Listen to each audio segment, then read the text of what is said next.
Saudos, que tal como están? Sentida homenaxe esta fin de semana a Xerardo Fernández Albor. O primeiro presidente da Xunta da Democracia recibiu 10 días despois de cumprir 100 anos a medalla de ouro ao mérito ao traballo. Foi o titular do goberno Mariano Rajoy o encargado de entregarlla nun acto co que se puxo fin ao simposio internacional adicado ao doutor que tivo lugar na Cidade da Cultura e no Pazo de Fonseca. Foi o primeiro presidente da Xunta de Galicia e agora, con 100 anos de vida, Gerardo Fernández Albor vén de recibir a medalla de ouro ao mérito no traballo que lle concedeu o Consello de Ministros hai uns meses.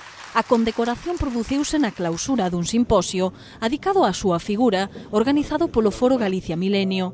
Fernández Albor contou coa presenza do presidente do goberno, Mariano Rajoy, que quixo destacar tanto o seu labor político como a súa esencia como persoa. Al honrar a Gerardo Fernández Albor, estamos honrando no solo a un testigo, sino a un protagonista siempre positivo de un siglo de la vida gallega y española. Pero ante todo, estamos honrando, como se ha dicho aquí, a un hombre ejemplar, a una de esas personas de las que nos llena de orgullo ser conciudadanos, colaboradores o amigos. Precisamente co titular do goberno como protagonista, o expresidente, aos seus 100 anos, deu mostras do seu sentido do humor. Les mentiría si dijese que ya intuía entonces que aquel joven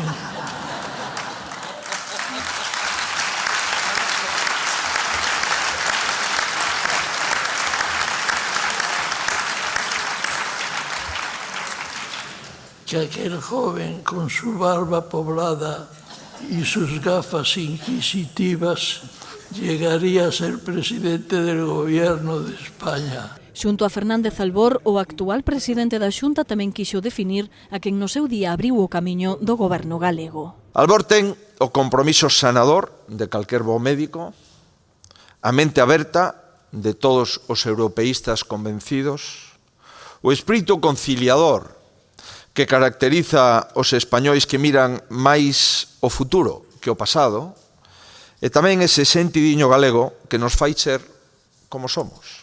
Hai 35 anos que se constituía o primeiro Parlamento Autonómico galego. Cuando cierro los ojos y recuerdo los comienzos de la autonomía, me admira contemplar la Galicia moderna y emprendedora de la que disfrutamos. Es otra Galicia, es otra España, aunque algunos apóstoles del no insistan en negarlo. No acto estiveron ademais a presidenta do Congreso, o presidente do Parlamento de Galicia, o delegado do Goberno, o ministro de Educación, o presidente do Consello de Estado, o alcalde de Santiago e o reitor da Universidade.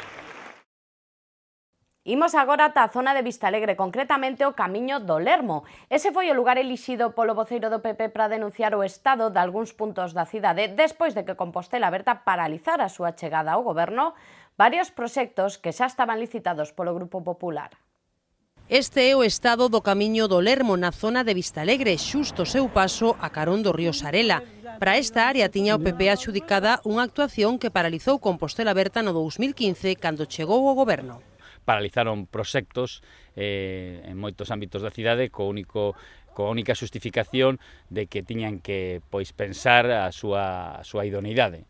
En definitiva, nós temos claro que os paralizaron como consecuencia dunha reformulación ideolóxica das actuacións que tiña en marcha o goberno daquela do Partido Popular. O igual que para este ámbito, o Grupo Popular tamén tiña en marcha un proxecto para actuar na Guadalupe, que igualmente quedou paralizado.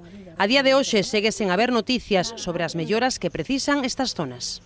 Compostela Aberta, argumentando que tiña que adaptar eses proxectos á Lei de Accesibilidade Autonómica aprobada nese mesmo ano 2015, paralizou as licitacións nunha xunta de goberno do mes de novembro de 2015 e estamos agora xa camiño do mes de outubro de 2017 non temos noticias ao respecto destas actuacións que son absolutamente necesarias e imprescindibles para os veciños da zona do Ponte de Romaño, de Lermo e tamén da zona de Guadalupe da Rúa Blanco Amor. Xa o fixeron noutro pleno hai tempo e para este setembro o PP volverá a reclamar mediante unha iniciativa que se retomen os proxectos previstos e moi necesarios, subliña Agustín Hernández, para estes puntos da cidade. Todo isto mentres os socialistas veñen de pedir que a xerencia do Hospital Clínico compareza na Comisión Municipal de Saúde. O PSOE quere que aclaren algúns aspectos da nosa área sanitaria, como o Centro de Saúde de Conxo ou o calendario de obras no Chus pola construción da Facultade de Medicina. Xa que o Sergas aínda non creou o Consello de Saúde da Área Sanitaria de Santiago, o PSOE quere que a xerencia do Chus compareza no Consello Municipal de Saúde para explicar os proxectos pendentes na cidade. Os socialistas puxeron sobre a mesa algúns temas que afectan ao centro hospitalario e que, segundo Paco Reyes, son moi importantes para a cidade. Estou pensando no Centro de Saúde de Conxo, que é o que vai acontecer, cal é o plantexamento da Consellería, cales son os prazos, cal é o calendario para o inicio da súa construción, que acontece con plan director do hospital e particularmente co que estaba previsto facer de ampliación no Hospital Médico Quirúrxico de Conxo, cal é o calendario que é o que se vai facer de ampliación no Hospital Clínico con respecto a quirófanos, con respecto a consultas, con respecto tamén a hospitalización, precisamente no que fai referencia a todo o proxecto da construcción da nova Facultade de Medicina e a súa afectación, neste caso, ao Gil Casares.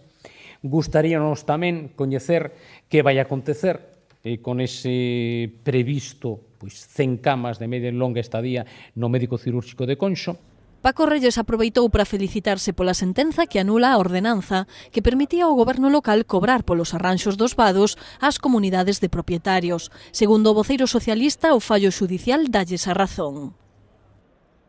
De cando en vez non estaría máis que o goberno atendera, fixera caso ou prestara mínimamente atención ás cousas que lle din dende a oposición, neste caso o Partido Socialista. En marzo de 2016, esa mesma interpretación dicindo que non se lle podía cobrar o mantemento aos vados, que non había unha xustificación ni un soporte xurídico, e se nos dixo que iso era claramente unha interpretación parcial e interesada por parte do noso grupo, porque queríamos poñer paus na roda do grupo de goberno, pois agora se demostra que non é así. Lembra o voceiro socialista que Compostela Aberta ten no caixón de acordos plenarios en cumprir a proposición do PSOE para crear unha nova ordenanza de vados. Contámoslles, ademais, que Compostela Aberta vende negarlle o permiso a Compostela Monumental para organizar a Feira Goyesca. A Asociación de Comerciantes da Zona Bella denuncia que pediron autorización con 8 meses de antelación, mentres que o grupo de goberno asegura que hai un problema coa Comisión de Casco Histórico. A celebración da Feira Goyesca está no aire. Segundo confirmaron dende Compostela Monumental, o goberno local denegou os permisos necesarios á asociación para realizar o evento que o ano pasado celebrou a súa primeira edición. Segundo o colectivo de comerciantes da Zona Bella, solicitaron os permisos necesarios hai 8 meses e o mes pasado se lles foron denegados. O xerente de Compostela Monumental, José Ángel Blanco, explicaba hoxe nas páxinas del Correo Gallego que existen unha serie de discrepancias ca Comisión de Casco Histórico pola ubicación dos postos da feira. Un extremo que confirmaba Marta Lois, a concelleira de Turismo. Non houbo ningún grupo da corporación que votase en contra do que foi o criterio técnico da propia comisión, de que era un modelo dunha feira que, tal como se está deseñada, pois que non era apropiada para Compostela como cidade Patrimonio da Humanidade. E, polo tanto, insisto, non é unha decisión unilateral do grupo de goberno de Compostela Aberta, tal como quedou recollido en algún medio, sino que a decisión recollida na Comisión de Casco Histórico, donde, reitero, non hai ningún grupo da corporación que votase en contra, digamos, da desestimación desta Feira Goyesca. Os días 29 e 30 deste mes, Compostela celebrará o Festival Rosalía. É unha iniciativa que nace dende a Deputación da Coruña e que se desenvolverá cunha gala no Teatro Principal e cunha feira de produtos rosalianos na Praza de Cervantes.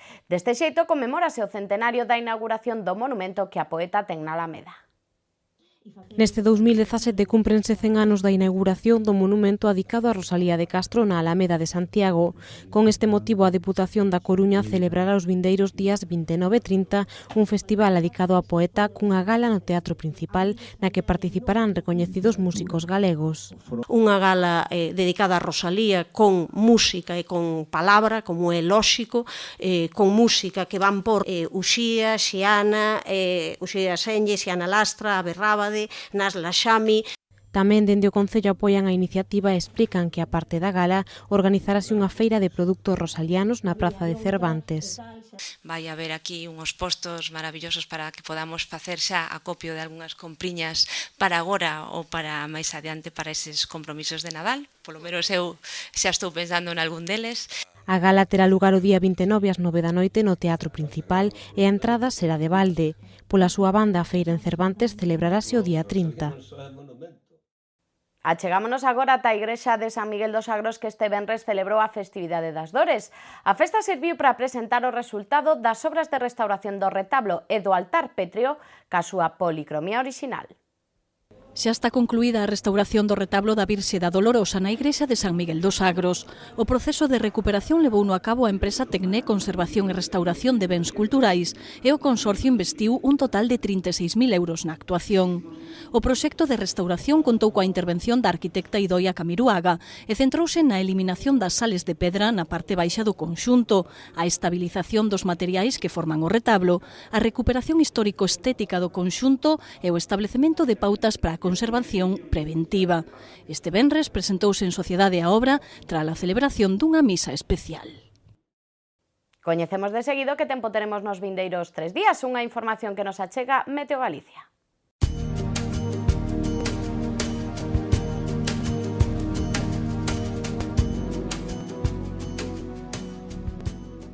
O martes veremos unha xornada que amencerá con algúns bancos de néboa matinais. A medida que avance o día iránse abrindo claros no ceo. As temperaturas mínimas sufrirán un lixeiro descenso, mentres que as máximas seguirán en lixeiro ascenso. O vento soprará frouxo de compoñente norte.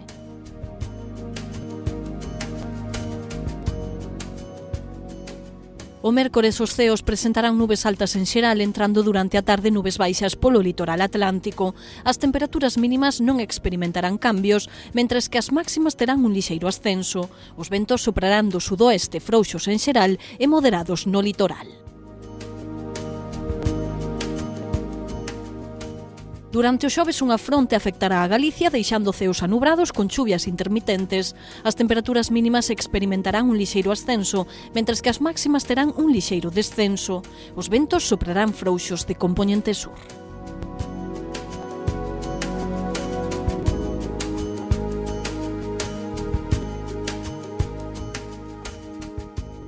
O martes en Santiago estará marcado polo intervalo de nubes e claros e unha lixeira suba de temperaturas. Así a máxima quedará en 23 graus e a mínima en 11.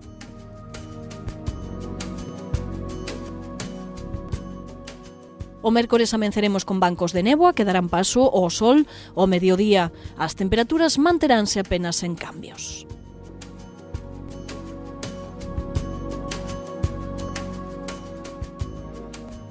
En canto ao xoves entrará unha fronte que deixará ceos cubertos pola mañá e chuvias intermitentes pola tarde. As temperaturas baixarán ata os 20 graus de máxima.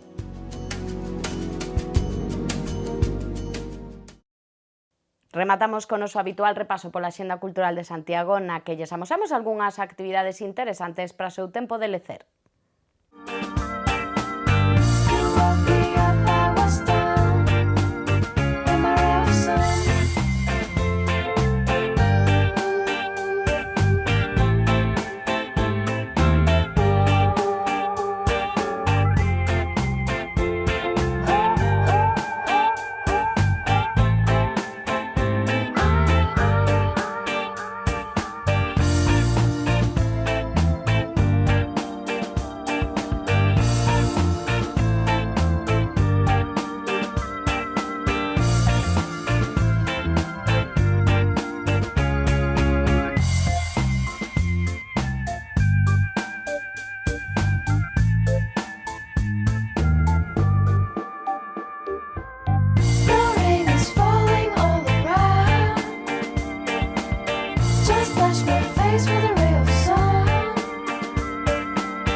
Ata aquí o noso espazo informativo do luns. Non se movan, que a programación continúa en Correo Televisión.